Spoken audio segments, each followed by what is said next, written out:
Live from our hurricane headquarters with real-time analysis from some of the nation's top meteorologists, this is Tracking the Tropics, powered by Bose Electric. It's 11:11. Juliana, make a wish. I wish for a completely quiet end to hurricane season. I think that might be something we could cook up. Welcome into Tracking the Tropics, folk. It is 11/11, November 11th. We are nearing the end of hurricane season, and let's just get right to the header here off the top of the show. You see it there on the graphic in the center of your screen. No tropical development expected over the next 7 days, exactly where we like to be heading into the Thanksgiving holiday. I want to bring in our featured meteorologist this week, who is joining us here on the program as well, Ed Bloodsworth, WKRG chief meteorologist. We'll be hearing from him a little bit later on in the program, exactly why the season is so quiet. I'm going to be asking Ed a whole lot about that. And we want to hear from you on TikTok Live, Facebook Live. You can use the hashtag system, or you can just ask a question. We're going to be featuring your questions, your comments over the course of the program. Juliana, let's get into it. A quiet tropics forecast, exactly what we want here on 11/11. Exactly. Yeah, it is very, very quiet. So in the short term, relatively speaking, the 7-day outlook, not expecting any tropical developments. That continues to be the case as well. For the extended tropical outlook, both the 2 and 3 week outlook from the Climate Prediction Center. So this is generally where we typically see any developments in the month of October. If we were to have anything, worrisome or popping up at this point, but we're really winding things down after Melissa kind of settling in with this now more so fall winter pattern, meteorologically speaking, across the United States, across the Gulf at this point, with these strong fronts. Now this really strong and relatively early front having passed through, and this large dip in the jet stream kind of knocking us, knocking this tropical season kind of out of the way. And, it had been really a verified above average season. I'm at least looking at the average compared to what we saw, 5 hurricanes, 4 major hurricanes, above average in terms of the accumulated energy throughout this season. And so, that's a reminder there, of course, while it has been, and what we're, going to talk about is relatively quiet for at least the United States throughout the season. It was still running right around, if not really within that forecast, the predictions for this season. Actually, here's a better visualization of that as well, from CSU, NOAA average, and then what we have shaken out so far. Of course, can't necessarily rule out here in like the next 2 weeks that something could try to pop up, but it's really looking unlikely at this point. And so, again, there's really not much to talk about because it is just shaping up to be so radio silent in the Atlantic Basin, in the Gulf, and the Caribbean right now. Yeah, it's certainly, we every November it seems like we wish that we had a quiet end to hurricane season, and it always feels like there's that stray chance, a stray X as we call it, on the map. But this is similar to what we have seen for a lot of the season. And to kind of bring a little bit more context to the conversation, let's bring in WKRG chief meteorologist Ed Bloodsworth, joining us from Mobile, Alabama. Ed, solve the billion-dollar question, trillion-dollar question, whatever monetary amount you want to put on this question. Why has this been a season that has seen so little of an impact for really the continental United States? And really, let's start to focus on the Gulf, because we're here in the Gulf with you, as far as you being in Mobile on the northern side of the Gulf. We're here, of course, on the west coast of Florida. So can you put it into perspective here as to why it's been so quiet?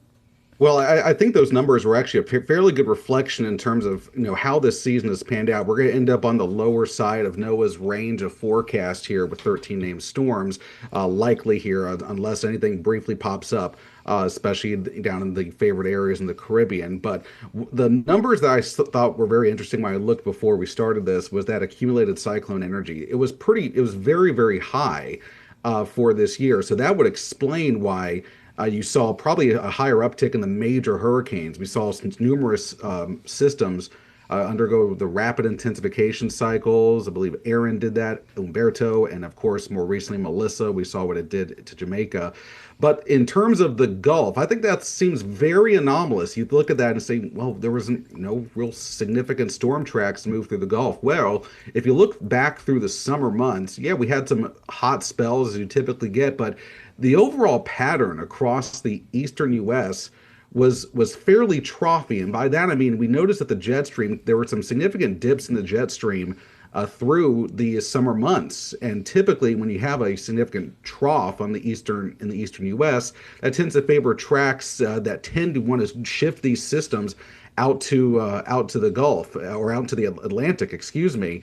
And so we got to always think about these jet streams. And when we always watch during the season, the jet stream isn't a big factor in terms of, are these systems going to turn north? Are they going to meander into the Gulf? Well, when we see a pattern like that, that's generally the pattern we saw, of course, minus the extreme cold air that we're seeing right now. But when we see that pattern, that tends to favor more of these systems taking a trip out into the Atlantic and become, fish storms. Now, Bermuda had a couple of very big close calls. I think from 3 or 4 storms this year, they came within about 100 miles of Bermuda, the tiny island of the Atlantic. So, although for the U.S., yeah, quiet season for other parts of the Caribbean, it was a pretty busy season, if you ask them.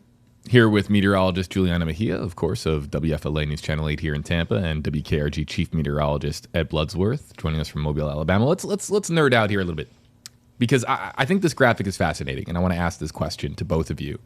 Can we go back, Juliana, to the dip in the jet stream? This graphic to me, because look, the big weather story this week across the United States is this dip in the jet stream and this just massive swath of cold, Ed, that has consumed a lot of the East Coast and a lot of the Midwest as well. And there's some bitter cold temperatures out there. Look, it was 34 degrees this morning at my house in Tampa, Florida. You used to live here, Ed. You know how just mind-boggling that is, especially for the month of November. Let's just play hypotheticals for a bit, because we never get to have these conversations. This is the 7th season of this program. We never really get to talk about this. You see that there's still that large section of the map that's warm to our south, and you have this dip in the jet stream. What would have happened if there would have been a tropical storm or a hurricane trekking across the Caribbean right now? How would that have played with a dip in a jet stream this much? Or is it even scientifically possible for these two to coexist, a tropical storm, a hurricane, and a dip in the jet stream that's this pronounced? Well, I think you would have seen, at least right now, something very similar to what Melissa just did a couple of weeks ago.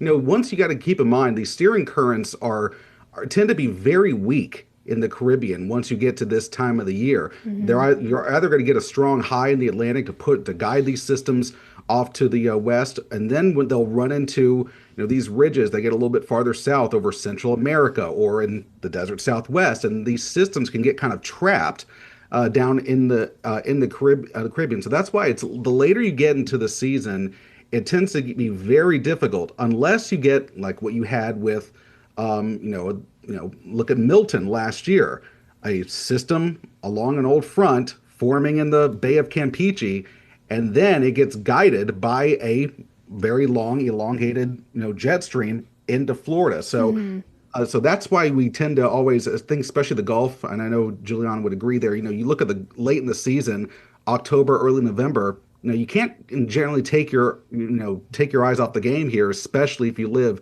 in the Gulf Coast states. It's the really just the workings of it. Every season is the weather pattern. That's what it comes down to, is that 2-week kind of pattern that may or may not be in place, and that is what then the steering will come down to, and what determines whether or not something impacts the mainland United States or makes landfall somewhere. I agree with you. In this point of the season, it's all about, I guess, positioning and where something winds up. And so in the case of Melissa, having been more so in the Eastern Caribbean, and like you pointed out, the steering currents that far south being so weak, is what you saw in the dip of the jet stream. The jet stream is just sitting too high. And that's why, with the lack of the steering currents, Melissa sat for so long and was barely moving in northern and central portions of the Caribbean. Whereas depending if it had been farther to the west and if that jet stream had dipped a little farther to the south, or et cetera, all the workings of that more short-term forecast rather than looking more climatologically, whereas this is a more climatological kind of average of development areas. It all depends on where they begin, where they form, and how the jet stream shakes out, whether or not that has an opportunity to scoop these systems up and to bring them to the north and east. Well, sign me up for some more of this in the 2026 hurricane season, as far as the minimal U.S. Impact, and we know obviously what happened to Jamaica, absolutely tragic, and we're not, that's not lost on us as we it always seems like there's somebody who gets hit, and in this case with Melissa, it was certainly Jamaica that really saw a brunt of that monstrous storm's damage. As we look here ahead, we're going to get to your questions in the comments section. I see TikTok. I see Callie. I see Della France. I see a lot of folks joining us on the WFLA TikTok page. Hello to all of you. We're going to get to your comments here and your questions in just a moment, so you can start typing them into your device now, and we'll get to them here in a second. But let's just break this down, you guys. The odds of a November, or dare I even say December storm popping up. What do you got, Ed, Juliana? Extremely, extremely low. I would say nearly negligible at this point. Because, you got these cold air masses that are coming down this time of the year. So you can end up with, the storm systems in the wintertime, Gulf lows, but they're going to have frontal boundaries attached to them at that point. You need very warm air. You don't need any kind of cool, dry air mixing into these systems. And that's what these jet streams do. They bring down these cooler air masses farther south in latitude. So the chances you go through, late November and December, it's negligible by that point. Yeah, the atmosphere is just unfavorable really across the board at this point, even in the main development region. Yeah, you've got kind of this belt of moisture, but it's really sitting really far south. And we're not even at this point of the season generally looking to, I think Melissa was really even an exception at that point of the season of having originated as a tropical wave from Africa. We at really October, November stop looking so much over the Atlantic, and we look more closer to home into the Caribbean, into the Gulf, or just off of the eastern seaboard of the United States for potential tropical mischief to be coming off of more so and spinning off of these fronts. So even though there is, yes, dry air across the Atlantic, look at how dry air and really bone dry the air is over the Gulf and even portions of the Caribbean. And then as well, you tack on top of that at this point as well, just wind shear galore across the entire Atlantic Basin, Gulf, so on and so forth. That's exactly where I was going to go to next. And that's, again, another part of the reason probably why we didn't have nearly as much activity in the Gulf, because for much of the summer, again, with these kind of unusual trough pattern in the east, we actually had quite a bit of wind shear over the Gulf and even parts of the Caribbean. If you remember, even a few weeks ago, Melissa, when it was starting out, it took a while for it to come together because late season wind shear tends to increase across the Caribbean. But once the shear dropped off, you had all that deep ocean heat content there, and it was able to take full advantage of all of that, and that was sitting there in the Caribbean. And so even Melissa, it had that trough hadn't broken, had that been pretty persistent, Melissa likely would have been a far weaker storm if it had come together at all in the Caribbean. It would have been a big rainmaker, but it wouldn't have become the Category 5 monster that we all saw it turn into. All right, let's get to some of the comments, the questions that are coming in. You can use a hashtag for any one of us, like hashtag HeyJB, hashtag HeyEd, hashtag HeyJuliana comes in from Gen1. TikTok, Facebook Live, we're really paying attention now in this section of the program to your comments. And we were just talking about this. So I'm going to put you guys both on the spot here.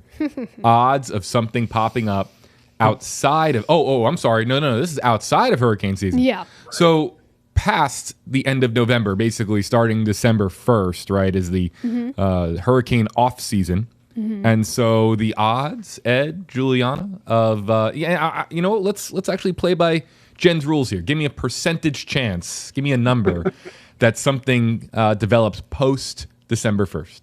We live in the realm of probability. That's the world that we live in.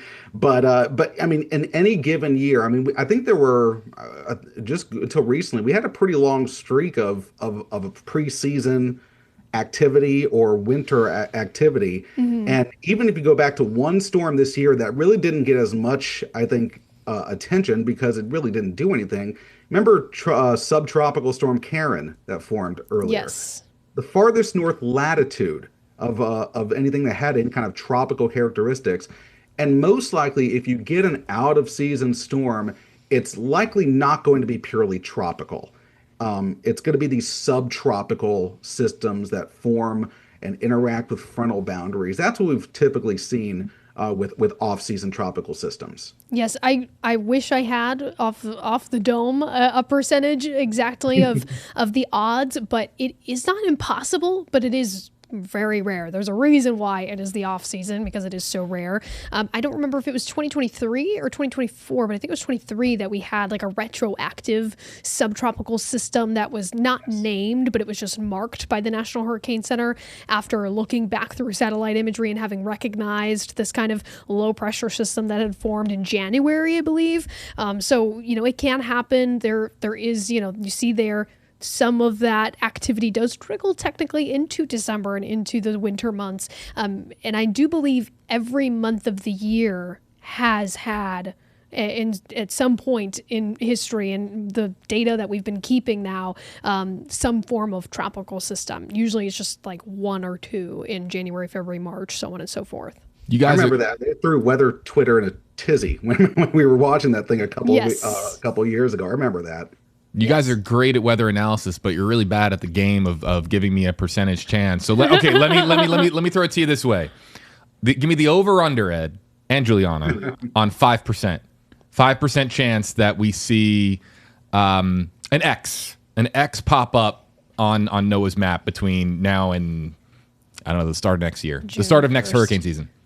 I would put it as under. Under. I mean, under 5%. Yes. I would take the under. I mean, you just look at the historical record, and yes, the amount of times that we've noted something in the Atlantic out of season, we have noticed that. But then also a lot of the time you go through the post analysis of these systems, and we see storms that maybe the NHC missed, and they look and say, you know what, there was an unnamed storm like Juliana mentioned in 2023. But also you got to keep in mind, I always look at the historical record with some level of skepticism, because you got to realize that also includes the pre-satellite era. And so we were able to just see a whole lot more out there. And that's, part of the reason I think, in the last couple of years when we looked at the 30-year averages, they did increase by a storm. That's just I think it's one, we're able to see more storms out there with just the advancement of satellite technology. And also that could apply to these out of season subtropical events that form. We're able to more easily detect them now. Let's get to this question from Callie. Been patient in our TikTok comment section asking this question, and Callie, shout out to you, because we're gonna, things are so quiet here. We normally wouldn't take this question, but because it's so quiet here, we're gonna take this question. Why not? Why not, Ed? Right? Hey, JB, right. California has been very hot and little wind. Are we gonna see hurricanes in California? Let's nerd out here a little bit and talk about the odds of a. Well, I mean, my goodness, if the odds are less than 5% of even an X popping up on NOAA's map in our neighborhood of the globe, the chances, Ed, of something in California? Again, it's sort of the same principle with the eastern U.S. And when you look at that pattern, we've been, sort of nerding out over the jet stream. And typically, if you get a big trough in the east like we have now, it's cooler, it's drier. On the flip side, the ridge you see over Southern California and the Four Corners, that's what's keeping temperatures well above normal right now. It's these undulations in the jet stream here that are very interesting to watch. But you see, I think in the Pacific, there's another trough out there about to come into California. So that may start to break their unseasonably warm weather there. Yes, and as of now, the outlook luckily is nice and quiet for the next 7 days. The Pacific, literally not expecting tropical developments at this time. And their season also kind of comes to a halt, almost a little bit more dramatically. I wish I had visually this season activity for the Pacific Basin, but things really drop off on average for the Pacific hurricane season by early November. Yeah, it's been 20 storms. They've had 20 storms it's been very busy, especially early on. I mean, it seemed like it took a while for activity in the Atlantic to get going, but the Eastern Pacific, I think we were about 5 or 6 storms in before we got our first storm in the Atlantic this year. Yes, yeah. I'm looking at the TikTok comment section, and Callie followed up and said, "Why not? Why is that not a question that you normally take?" And the reason is very, very simple. Usually this time of year, Callie, we are preoccupied with what is happening in we're in Florida. Mm-hmm. Ed is joining us from Mobile, Alabama, which is right there on the southern tip of Alabama, northern Gulf Coast. We're usually preoccupied with the storylines that exist here. We're usually coming off the heels of a storm in October or even September that hit, and still having conversations about that. We're usually talking about the chances, of a November storm or something, meandering in the Atlantic that could form. It's not very common. We're talking about California. Things are so quiet that we're talking about California on this Florida-based program. So hopefully that provides you with some context. Luke, as cold as it is in the East, I'd much rather maybe be in Southern California. Yeah, that sounds pretty good right about now. I agree, Ed. Luke wants to know, this is a question from meteorologist Juliana Mejia. Hashtag Hey Juliana, what made Melissa so strong?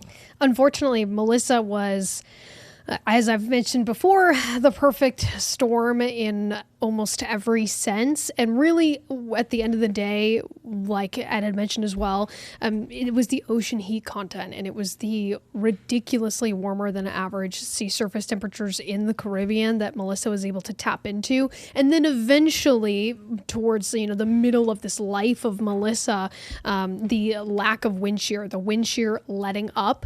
And so when we're looking at tropical systems, we're looking at the moisture available in the atmosphere, the presence of wind shear or the lack of wind shear, and then the sea surface temperatures is some of the key components of what then generates and turns into a tropical storm or hurricane. And when you have all of those almost maxed out with the available moisture, super hot, hot sea surface temperatures, because at this point you can't even call them warm, they are just hot, that acts like literal jet fuel for tropical systems, and that can really help them overcome, even at times, sometimes some slightly dry air or some mild wind shear in the environment.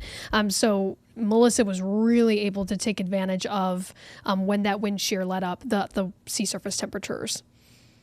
Yeah, the analogy I like to use is think about an engine in a Formula One race car. It needs perfect balance in order to operate efficiently. It needs to be able to evacuate heat out. It needs to be has all of these inner workings. Same thing with a hurricane. And Melissa, like you said, you looked at not just the sea surface temperatures, but the ocean heat content. I think also part of the reason is that it wasn't completely stalled for its entire time. It was moving so slowly, and it was still able to constantly have that feed of deep tropical moisture. There was also a good amount of diffluence in the air aloft. It was able to evacuate all of that energy out as well. And I'll be very interested in the post-storm analysis on Melissa, because this was strengthening all the way up until landfall. And we saw those stories about the hurricane hunters, the NOAA and Air Force hurricane hunters, noting the extreme turbulence in these. And that's rare. That's exceptionally rare when you hear about those kind of stories coming out from the hurricane hunters. So, it wouldn't shock me if over the next year and a half, maybe a couple of years down the road, just like Michael, remember in 2018, that was not upgraded into a Category 5 until months, I think almost a full year after that storm hit. So I think it'll be very interesting to see some of the data that we collected from Jamaica, and they'll go back through some of the drops on data to see if this was maybe even stronger than the official forecast from the NHC. Yeah, and this was, at least in my experience so far, having covered the tropics for the last few years, my first time hearing of the hurricane hunters aborting mission. That at one point the winds became so strong that they had to turn around and regroup and kind of go back then into the storm. So it makes me wonder then what kind of data maybe they couldn't have collected. You know what I mean? Exactly what you're saying of what maybe retroactively they'll be able to either extrapolate from the data they do have, so on and so forth. And I think, and a lot of folks need to realize that this post analysis, I don't think enough, enough focus gets put on that, because the post analysis is vitally important to what the NHC does, and actually helps us all as well better understand these rapid intensification cycles, better understand and strengthening track forecasting, which has gotten exceptionally better in the last decade. I mean, you remember, I think we go to Katrina's cone. I remember seeing the visuals. We just hit the 20-year anniversary. Those cones were massive. The error cones in those were insane compared to what folks see on television and on a social and the NHC today. And a lot of that comes from the post analysis of the season, all in an effort to make things better. We have another 60 or so seconds on the program. Ed, I don't think that you have another scheduled appearance yet, or for the remainder of the season, right? I think this is the last one. I believe so. Right. So you are one of the very few meteorologists who have been on every season of Tracking the Tropics. This is season number 7. You have the final word here. What are you going to take away from the 2025 Atlantic hurricane season as it is now? So I'm going to take away from this is for folks to be very cautious in calling this a quiet season. It was a quiet season for the U.S. It was not a quiet season for the Caribbean. And I think we need to get rid of that term quiet, because very seldom do you get a completely quiet season. It's all about perspective. And so my hope is that going into the next season, when the forecasts come out and perhaps the conditions are favorable for a more active season, don't make any future judgments based on this year was a quiet one for the U.S. Well, as you guys saw, it was very quiet for decades and decades over Florida, and then last year it was Florida's turn. So you always need to stay on top. When we start getting into May and approach the official start of the season, June, don't let any single season dictate what you do going forward. We appreciate WKRG Chief Meteorologist Ed Bloodsworth. A round of applause for Ed, because, again, 7 seasons he's been doing this for us on Tracking the Tropics, being a featured meteorologist. You'll be hearing from meteorologist Juliana Mejia and meteorologist Rebecca Barry in the future editions of Tracking the Tropics, as we do every Tuesday, 12:30 Eastern, 11:30 Central, on the WFLA app on your television, as well as on social media and wherever else you get the program. We appreciate Ed and Juliana's expertise on this particular episode. Folks, I'm JB Buna. We'll see you next time here on Tracking the Tropics.